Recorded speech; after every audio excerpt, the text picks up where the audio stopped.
Number 1 છે, વિશ્વમાં સૌપ્રથમ લેખિત બંધારણ કયા દેશે બનાવ્યો? તો કોણે બનાવ્યો મિત્રો? એ બનાવ્યું હતું અમેરિકાએ. વિશ્વમાં સૌપ્રથમ લેખિત બંધારણ બનાવ્યું હતું અમેરિકાએ. નેક્સ્ટ ક્વેશ્ચન છે, કોઈ પણ દેશના મૂળભૂત કાયદાકીય દસ્તાવેજને શું કહેવાય? સાથે સાથે તમારે પણ જવાબ આપવાના છે મિત્રો, કમેન્ટ બોક્સમાં જણાવવાનું છે. કોઈ પણ દેશના મૂળભૂત કાયદાકીય દસ્તાવેજને શું કહેવાય? તો એ જણાવે છે, એ કહેવાય છે મિત્રો બંધારણ કહેવાય છે કોઈ પણ દેશના મૂળભૂત કાયદાકીય દસ્તાવેજને. નેક્સ્ટ ક્વેશ્ચન છે, વિશ્વમાં સૌથી લાંબુ લેખિત બંધારણ કયા દેશનું છે? તો મિત્રો એ આપણા ભારત દેશનું છે, બરાબર. એના પછીનો ક્વેશ્ચન છે, તો બ્રિટનનું બંધારણ કયા પ્રકારની પ્રણાલીનું છે? તો મિત્રો બ્રિટનનું જે બંધારણ છે એ એકીકૃત પ્રણાલી છે, એકીકૃત પ્રણાલી. નેક્સ્ટ ક્વેશ્ચન જોઈએ, તો ભારતનું બંધારણ કયા પ્રકારની પ્રણાલીનું છે? તો મિત્રો રાઈટ આન્સર છે આમાં ભારતનું જે બંધારણ છે એ મિશ્ર પરંતુ વિશેષ સમવાય તંત્ર પ્રણાલીનું છે.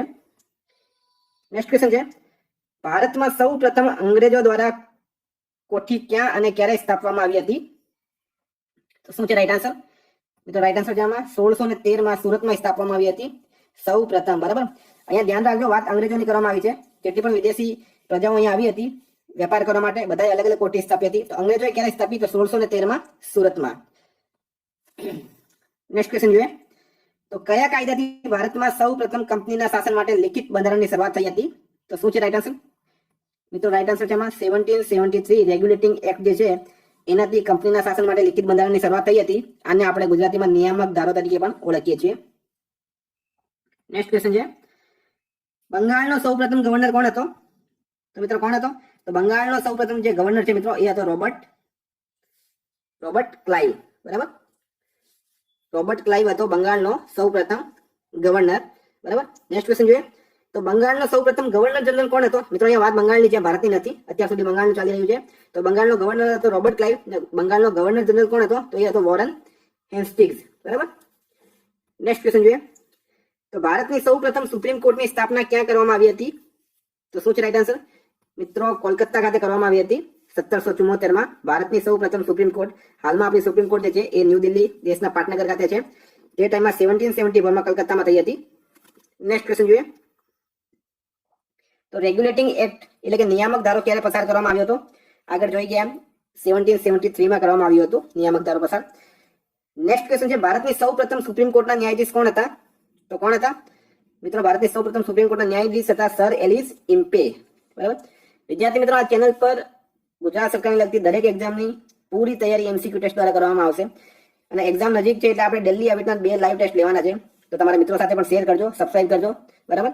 નેક્સ્ટ ક્વેશ્ચન જોઈએ, તો પિટ્સ ઇન્ડિયા એક્ટ એટલે કે પિટ્સનો ધારો ક્યારે પસાર કરવામાં આવ્યો હતો? તો મિત્રો રાઈટ આન્સર છે આમાં પિટ્સ ઇન્ડિયા એક્ટ જે છે એ 1784 પસાર કરવામાં આવ્યો હતો. પિટ્સનો ધારો પણ કહેવામાં આવે છે એને 1784. નેક્સ્ટ ક્વેશ્ચન છે, કયા કાયદા મુજબ કંપની પર રાજકીય નિયંત્રણ માટે 6 સભ્યોની બોર્ડ ઓફ કંટ્રોલ નિમવામાં આવી હતી? તો એનો રાઈટ આન્સર છે પિટ્સ એક્ટ 1784. નેક્સ્ટ ક્વેશ્ચન છે, કયા કાયદાથી ગવર્નર જનરલને મુખ્ય સેનાપતિની શક્તિ આપવામાં આવી? તો મિત્રો એનો રાઈટ આન્સર છે અમેન્ડમેન્ટ એક્ટ 1786, બરાબર.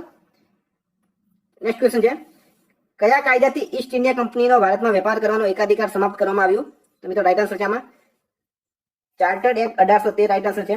તમને બધાને ખબર હશે કે અંગ્રેજો જ્યારે ભારતમાં આવ્યા હતા તેઓ વેપાર કરવામાં આવ્યા હતા, બરાબર. વેપાર કરવા માટે જ આવ્યા હતા અને એમના માટે એમણે 1600 ઈસ્ટ ઇન્ડિયા કંપનીની સ્થાપના કરી હતી, બરાબર. નેક્સ્ટ ક્વેશ્ચન જોઈએ, તો કયા કાયદાથી ઈસાઈ મિશનરીઓને ભારતમાં ધર્મ પ્રચાર કરવાની સુવિધા આપવામાં આવી? તો મિત્રો રાઈટ આન્સર છે આમાં ચાર્ટર્ડ એક્ટ 1833 થી.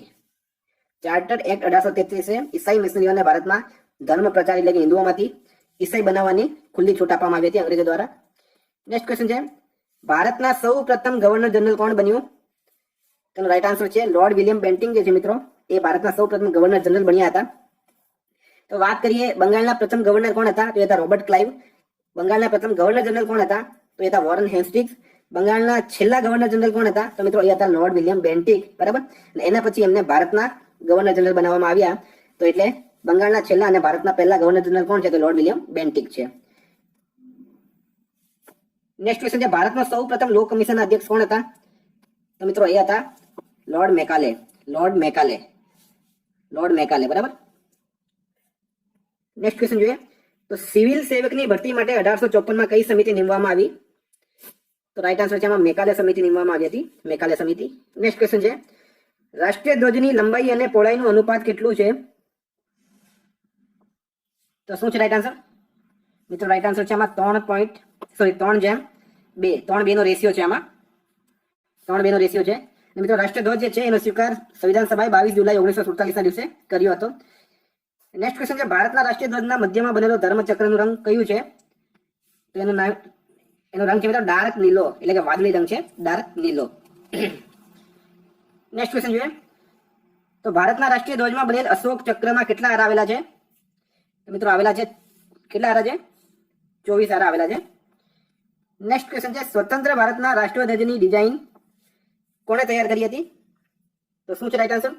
તો મિત્રો સ્વતંત્ર ભારતના જે રાષ્ટ્રધ્વજ છે એની ડિઝાઇન તૈયાર કરી હતી પિંગલી વેંકૈયાએ, પિંગલી વેંકૈયા.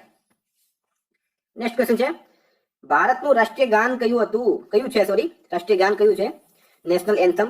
તો રાઈટ આન્સર છે આમાં જનગણ મન જે છે એ ભારતનું રાષ્ટ્રીય ગાન છે. એના રચયિતા હતા રવિન્દ્રનાથ ટેગોર અને એનો સ્વીકાર થયો હતો 24 જાન્યુઆરી